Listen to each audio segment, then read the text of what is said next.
Assalamualaikum warahmatullahi wabarakatuh. Kembali lagi pastinya dengan saya Pandu Amerta. Kali ini saya akan meneruskan cerita yang berjudul Malam Tak Menerima Doa. Cerita ini ditulis oleh Arif Halim. Dan yang baru datang di channel ini, jangan lupa untuk mengklik tombol subscribe dan lonceng notifikasinya, biar kalian gak ketinggalan cerita-cerita misteri lainnya. Oke, saya juga ucapkan terima kasih untuk teman-teman yang sudah mau komen. Oke, nggak usah banyak basa-basi, langsung saja kita memasuki ceritanya. Malam Tak Menerima Doa.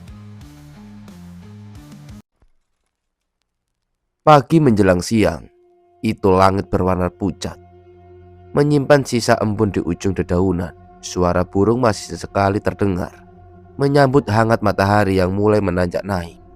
Mobil yang ditumpangi Hermawan perlahan berhenti di halaman rumah orang tuanya. Udara masih segar, tapi ada sesuatu yang menggantung. Entah itu rasa khawatir, lelah, atau hanya perasaan ganjil setelah malam panjang di rumah sakit. Pintu mobil dibuka.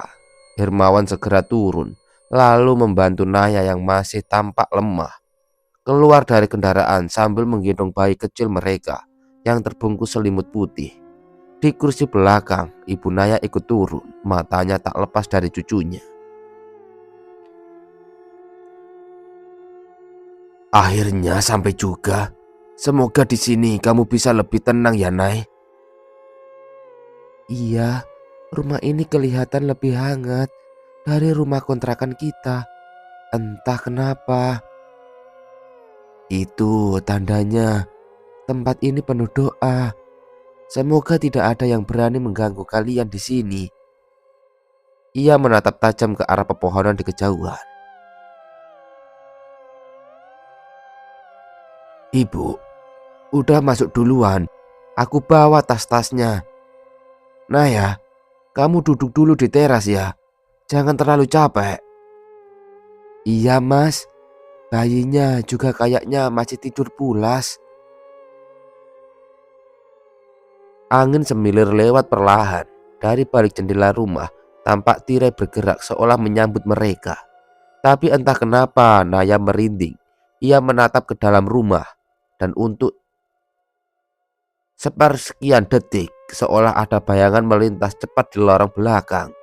Saat Hermawan sedang menurunkan barang-barang dari bagasi mobil dan Naya duduk pelan di kursi teras sambil menggendong bayi, terdengar suara serak namun penuh wibawa dari arah belakang rumah. Assalamualaikum. Sontak mereka semua menoleh dari balik pagar samping. Muncul sosok lelaki tua berjubah lurik lusuh, bertongkat kayu. Di sebelahnya seorang pemuda dengan raut wajah tenang, matanya tajam namun teduh. Raga, cucu Ki Darsa. Hermawan tersenyum lega. Waalaikumsalam Ki. Raga, kok Ki Darsa bisa ke sini?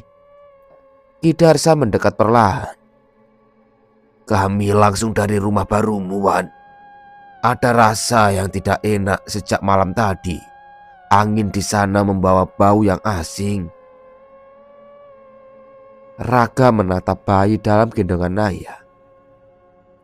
Kami datang bukan hanya untuk menengok, tapi juga untuk menjaga. Naya berbisik pada Hermawan.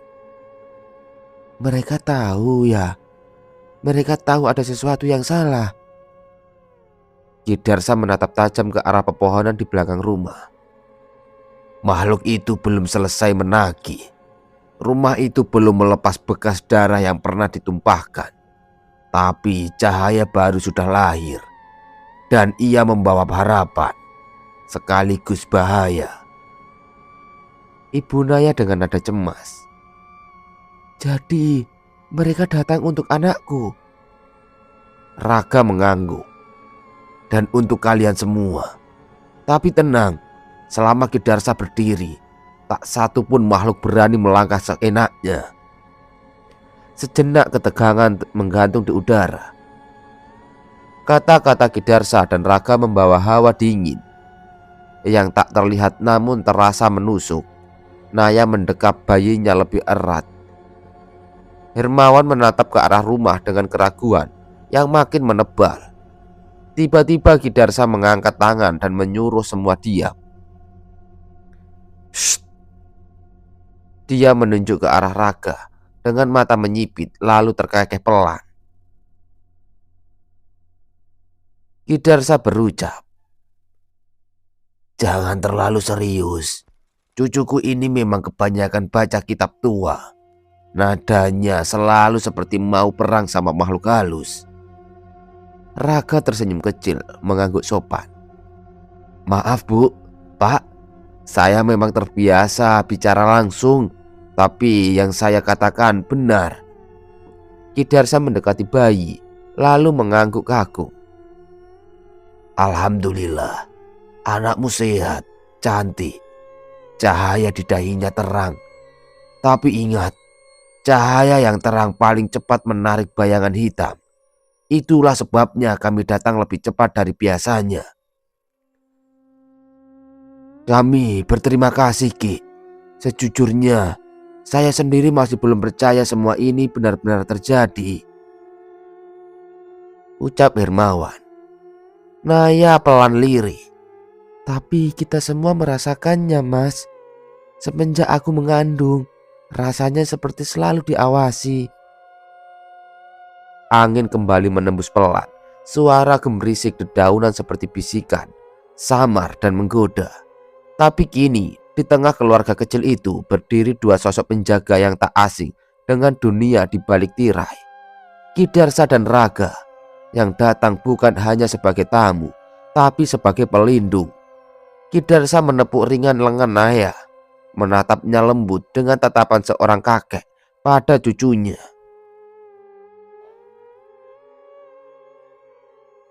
"Ayo Bu, bawa anak ini masuk dulu. Biarkan ia istirahat, tubuhmu juga butuh pulih. Rumah ini cukup hangat untuk melindungi kalian." Naya mengangguk pelan. Hermawan membukakan pintu depan dan Naya pun masuk perlahan sambil tetap mendekap bayinya. Aroma khas rumah tua menyampur antara kayu lawas dan jejak kenangan. Tak lama berselang, dari dalam rumah muncul seorang pria paruh-baya dengan rambut memutih disisil pelipis. Ayah Hermawan.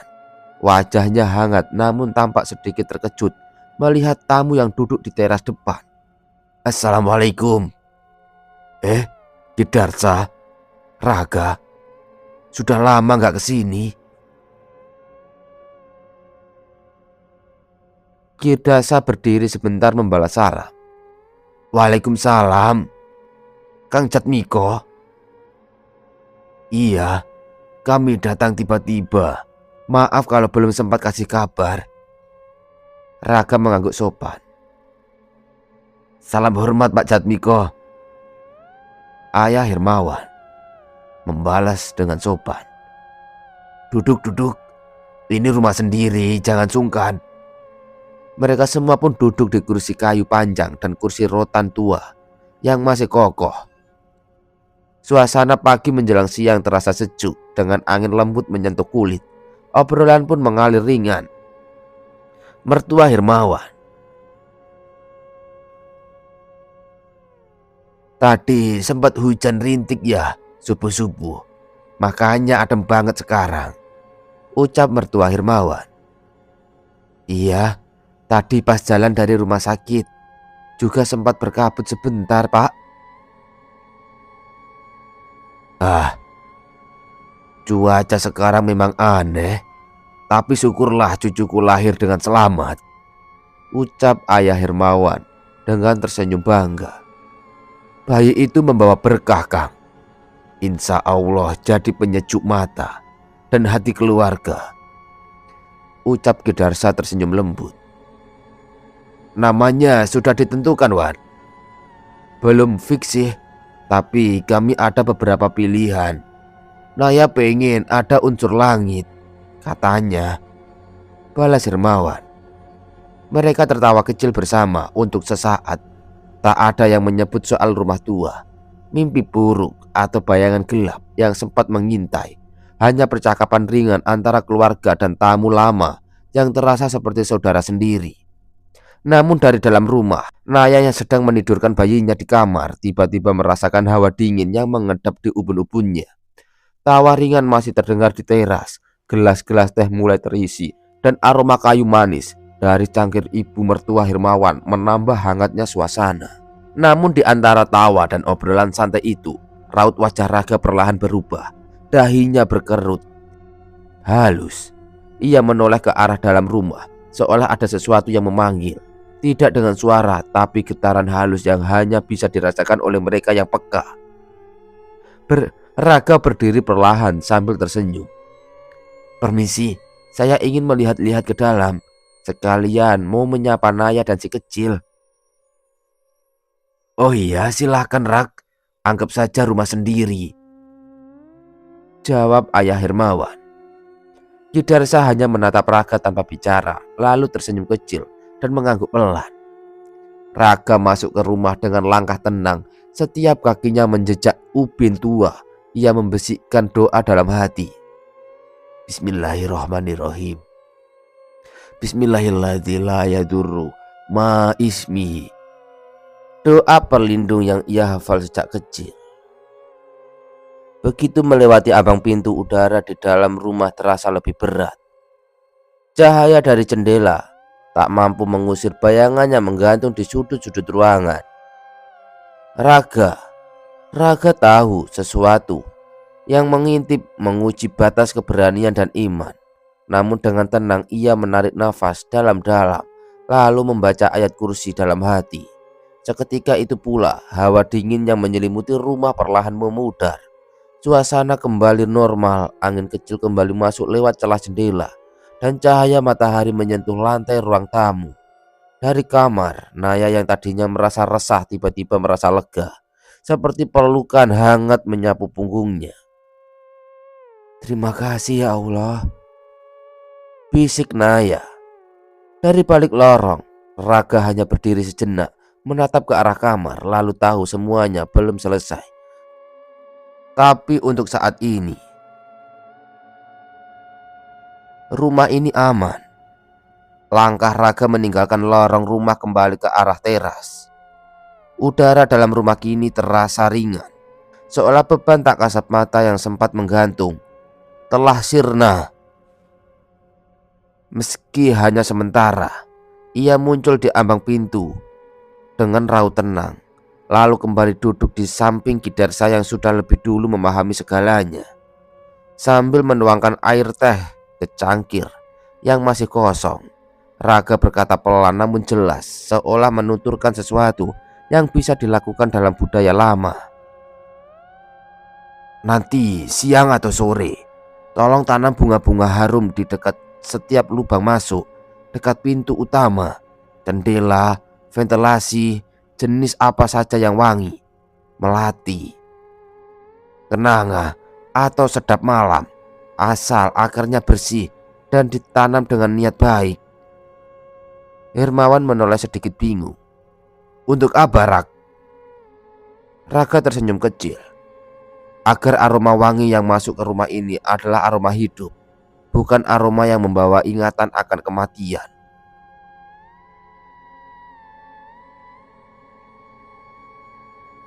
"Astagfirullah, kamu ini Rag, serem sekali bahasannya," jawab mertua Hermawan.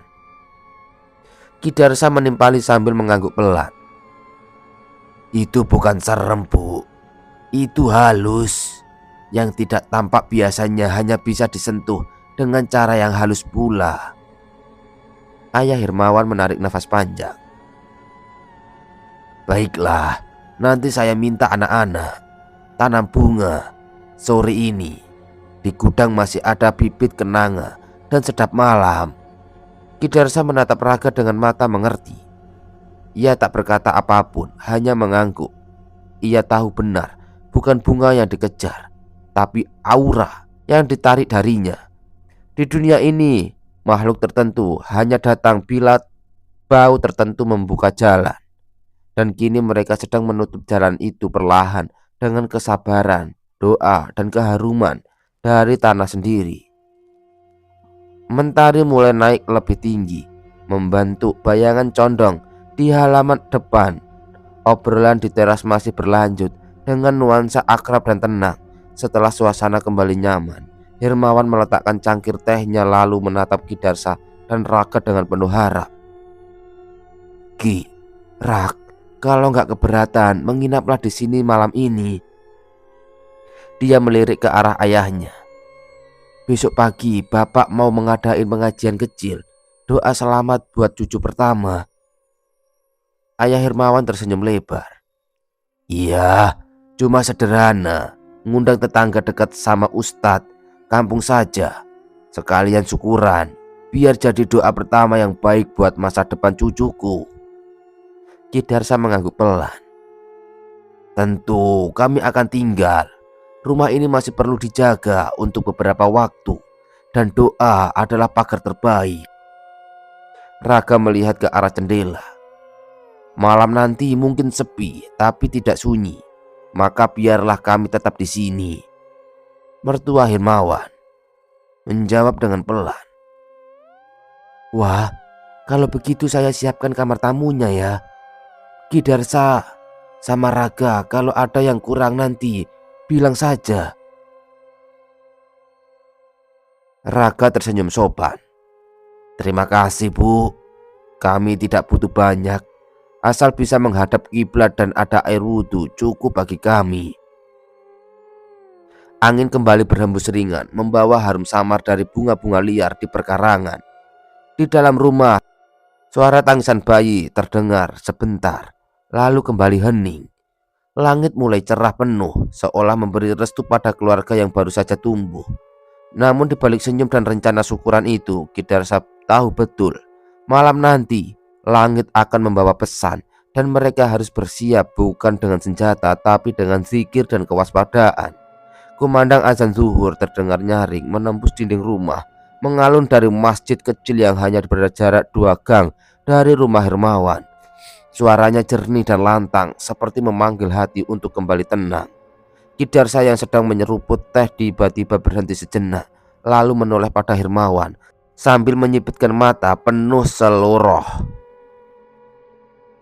"Wan, masjid itu pakai pengeras suara ya?" Dia terkekeh kecil, senyumannya seperti menyimpan maksud lain. Hermawan tertawa kecil. "Ya jelas Ki, zaman sekarang mana ada azan tanpa speaker." Namun tawa Hermawan tak bertahan lama, seolah pertanyaan ringan itu membuka laci kenangan yang tak ingin ia sentuh. Sekilas ia teringat masa kecilnya saat menginap di rumah nenek di desa terpencil, tempat di mana azan terdengar jelas padahal tidak ada masjid dan tidak ada pengeras suara. Hanya suara lirih melengking menggema di antara pohon-pohon tua dan sawah yang berkabut. Hermawan bergidik dingin merambat di tengkuknya, membuatnya refleks menyentuh leher. Ia menatap Ki Darsa dengan ragu, seolah ingin bertanya tapi urung.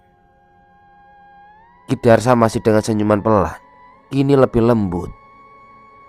"Kadang suara datang bukan dari tempatnya, tapi dari siapa yang ingin kau ingat." Raga menimpali tenang. "Tapi di sini suara azannya suci, tidak membawa gangguan." Hermawan berusaha tersenyum kembali. Iya, benar.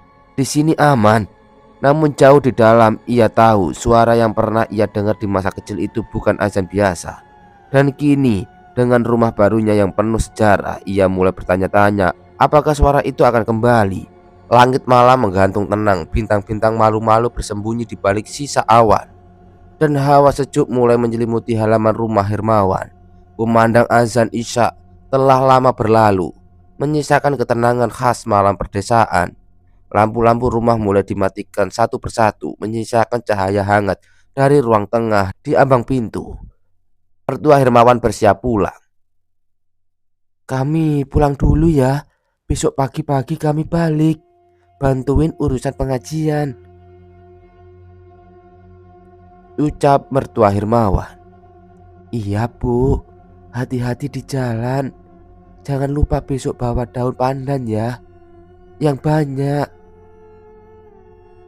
jawab istri Hermawan. Ia tersenyum menahan kantuk. Setelah berpamitan, mobil mereka pun perlahan menjauh. Suara mesinnya masih sayup hingga menghilang di tikungan.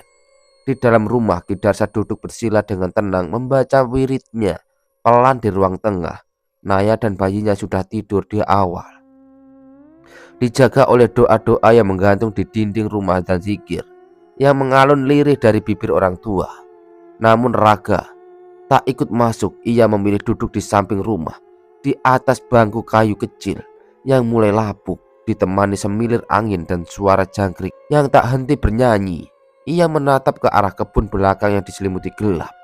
Matanya menatap kosong, namun pikirannya jauh melayang kembali ke rumah terkutuk itu. Rumah yang baru saja dibeli Hermawan, rumah yang tak seharusnya ditempati siapapun.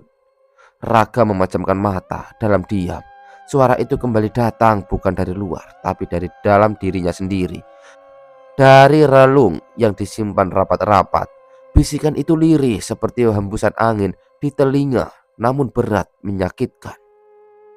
Bisikan, malam tak menerima doa. Tubuh Raga memegang tangan kirinya, mencekram sisi bangku. Napasnya menjadi pelan dan dalam. Ia tahu suara itu bukan sekedar kenangan, itu peringatan atau mungkin sebuah penanda bahwa malam ini belum berakhir dengan damai. Di dalam rumah, Ki Darsa yang masih membaca wirid tiba-tiba menghentikan bacaannya. Ia menoleh ke arah samping rumah, matanya menajam seperti menembus dinding. Dia mendengar lagi. Malam mulai membuka matanya. Ki Darsa, ucap Ki Darsa dalam hati.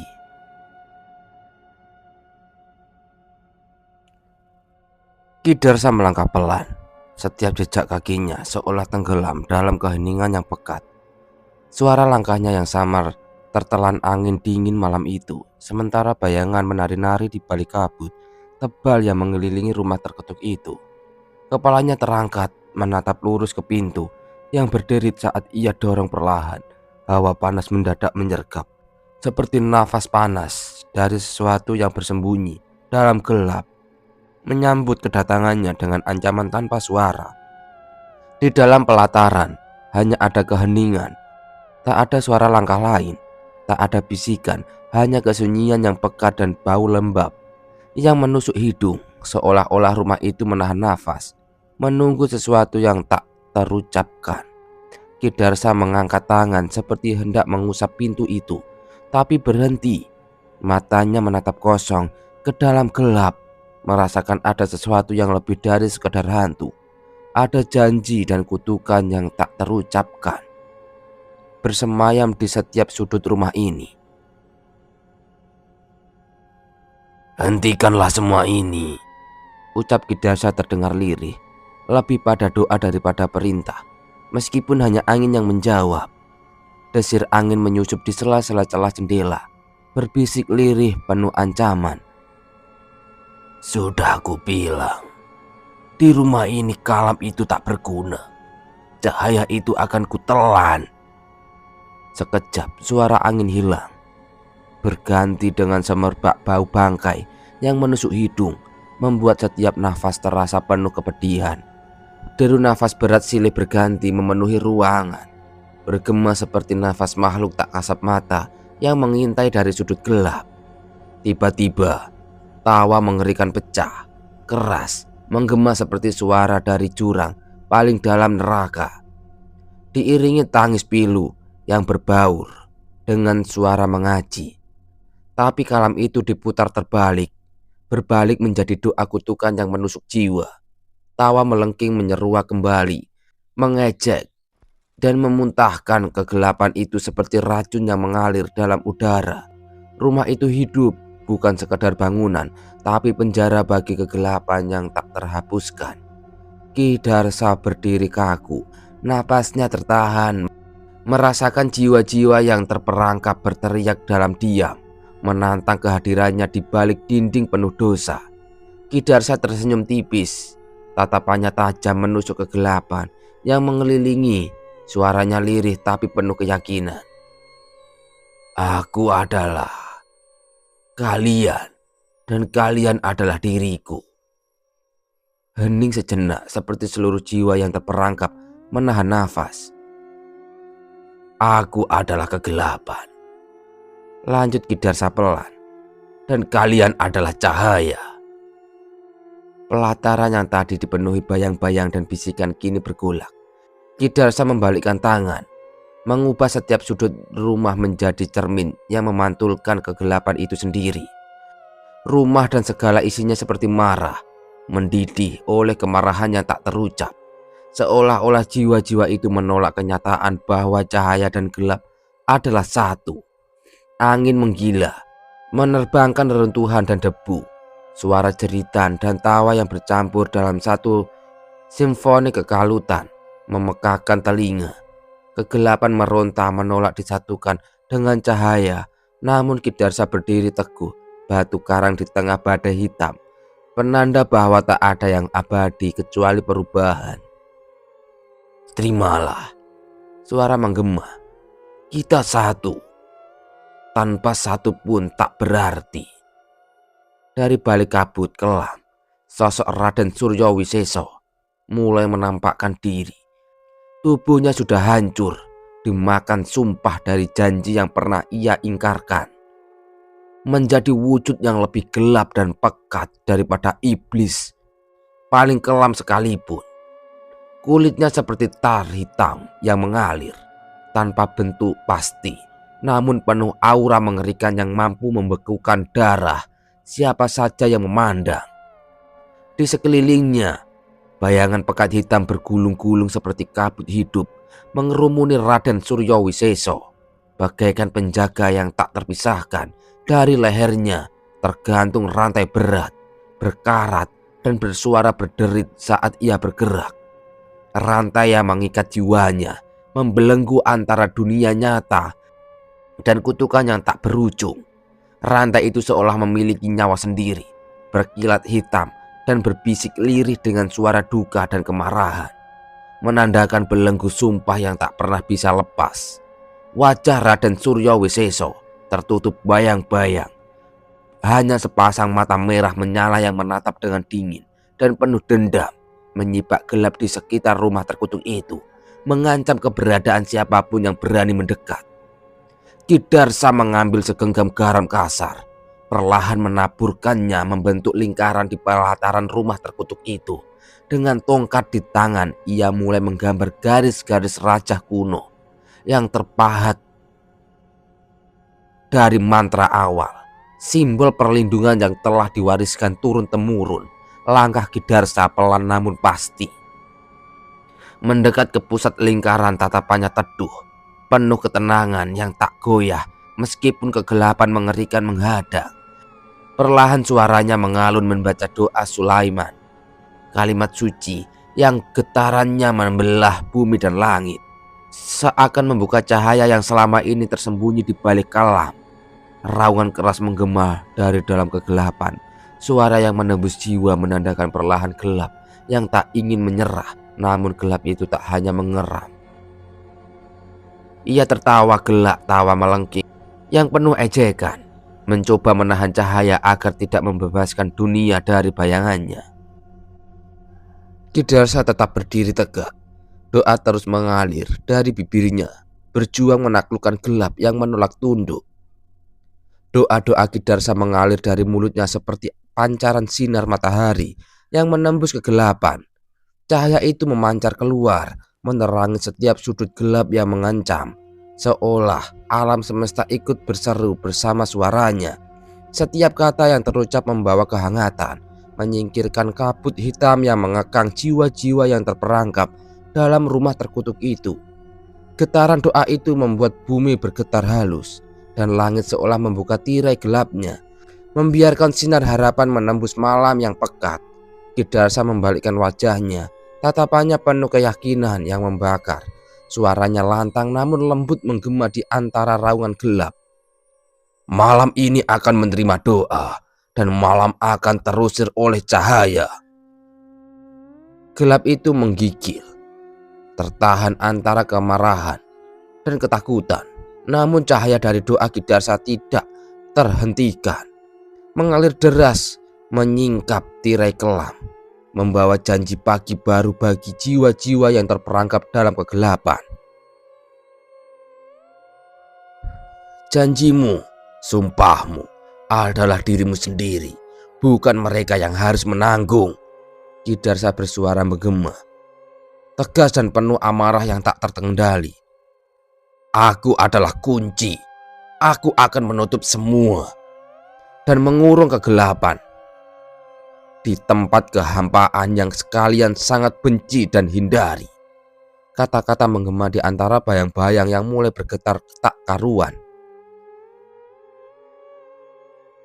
Kalau kegelapan yang hanya kecil, penghalang lemah yang menolak cahaya untuk tumbuh. Tiba-tiba suara jeritan pecah, memilukan dan penuh kemarahan, keluar dari Raden Suryawisesa.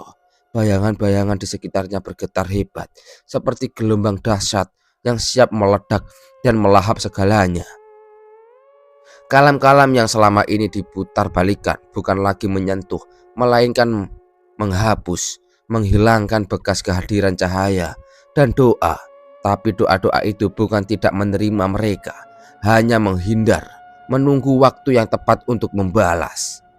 Deru angin kencang menerpa seperti tangan raksasa yang menghapus jejak gelap, membersihkan udara dari kekelaman yang sudah terlalu lama mengendap. Tak ada perlawanan, kegelapan itu lenyap tak tersisa seiring datangnya sang surya yang mengusir sisa malam dengan cahaya lembutnya. Rumah kutukan itu tampak menggeliat seakan baru terbangun dari tidur panjang yang penuh mimpi buruk. Rantai tak kasat mata yang selama ini membelenggunya pecah dan menghilang. Ki Darsa berdiri tenang, tubuhnya mulai memudar bersama cahaya pagi yang merambat perlahan. Ia tersenyum-senyum, damai yang menebar semerbak seperti bunga yang baru mekar. Lalu seperti kabut yang menerima pagi, ia menghilang tanpa jejak, hanya menyisakan keheningan yang tak lagi mencekam. Lain tempat, Raga masih dalam sujud sholat subuh. Tubuhnya gemetar oleh tangis yang tak terbendung. Air matanya jatuh tanpa suara, namun hatinya penuh dengan rasa syukur. Ia tahu semuanya telah selesai. Ya Allah, doanya lirih. Tenangkan Ki Darsa dalam damaimu. Ia sudah selesai menunaikan amanah yang tak ringan, melindungi jiwa. Tempatkan dia di sisi orang-orang yang engkau cintai. Beberapa hari kemudian Raga mengajak Hermawan pergi ke kampung halaman Ki Darsa. Tempat yang sederhana namun terasa damai. Sepanjang perjalanan Hermawan tak banyak bicara, namun rasa penasaran dan hormat semakin memenuhi dadanya. Sesampainya di sana, mereka berjalan ke pemakaman kecil di lereng bukit. Raga menunjuk sebuah makam tua yang bersih dan dirawat. Batu nisannya sederhana, hanya tertulis Darsa bin Ma'ruf, alim dan penjaga cahaya. Hermawan tertegun, nafasnya tercekat. Raga menatap makam itu lama. Ia berkata pelan, Ki Darsa sudah meninggal bertahun-tahun lalu. Yang kalian lihat adalah sisa kebaikan yang tak mau pergi. Ia menjaga sumpah, bukan karena dendam, tapi karena cinta, agar rumah itu tak lagi menelan jiwa-jiwa yang tak bersalah. Hermawan menunduk, hatinya penuh sesal dan haru. Lalu kenapa dia memilih kembali? Karena kebaikan tak pernah benar-benar pergi, Hermawan, jawab Raga tersenyum dengan mata basah. Ia tinggal dalam janji yang belum selesai, dalam cahaya yang kita abaikan, dan dalam doa yang tulus. Kebaikan itu abadi selama masih ada yang percaya dan meneruskan. Mereka berdoa bersama dalam hening. Angin pagi berhembus lembut membawa kedamaian yang tak bisa diucapkan dengan kata. Dalam gelap yang paling pekat, cahaya tak pernah mati. Ia hanya menunggu seseorang cukup berani untuk menghidupkannya kembali. Dan di balik setiap kutukan, selalu ada seseorang yang menolak pergi, agar orang lain bisa hidup dengan bebas. Karena sejatinya jiwa yang baik tak mencari kemuliaan. Ia hanya ingin dunia sedikit lebih terang. Penjaga yang tak terucap. Pada akhirnya, tiada denting padang, tiada pekik kemenangan. Yang tersisa hanyalah hening, seperti langit yang memeluk bumi tanpa suara. Kegelapan yang selama ini mencengkeram rumah itu telah sirna tanpa jejak, bukan karena dibinasakan, melainkan karena diampuni oleh cahaya yang tak meminta balas. Ki Darsa tak menuntut dikenang, ia tak meninggalkan lambang, hanya aroma semerbak kebaikan yang menyusup lewat pagi dan berdiam di hati mereka yang mengerti. Ia bukan manusia biasa, bukan pula wali, bukan dewa. Ia hanyalah janji yang setia, yang menolak padam di tengah dunia yang sering lupa kepada terang. Ketika fajar datang dan azan subuh mengalun, raga-raga bersujud bukan dalam takut, melainkan dalam syukur. Mereka ada satu jiwa yang telah menutup pintu kalam dengan kunci bernama ikhlas. Dan saat Hermawan berdiri di hadapan nisan tua itu, ia tahu batu itu bukan sekedar penanda kematian, tetapi prasasti sunyi tentang pengorbanan tanpa pamrih. Karena kadang cahaya tak bersinar dari langit, ia keluar perlahan dari dada manusia yang diam-diam memilih menjadi lentera. Tak butuh tepuk tangan, tak perlu gelar. Cukup dunia menjadi sedikit lebih baik karena ia pernah ada. Bila kau melihat kegelapan terlalu lama, jangan benci malamnya. Belum ada jiwa yang cukup tabah menjaga cahayanya, maka jadilah cahaya kecil itu. Meski tak menyala terang, ia cukup untuk menuntun satu langkah orang lain. Dan bukankah itu artinya hidup yang sesungguhnya? Tamat. Terima kasih untuk Arif Halim yang sudah mengizinkan saya membawakan cerita ini. Dan saya juga berterima kasih kepada teman-teman semuanya yang sudah mau hadir di video kali ini. Oke, dan semoga dari kisah ini teman-teman semuanya bisa mengambil hal baik, hal positif dari kisah ini. Sekian, saya Pandu Amerta pamit undur diri. Wassalamualaikum warahmatullahi wabarakatuh.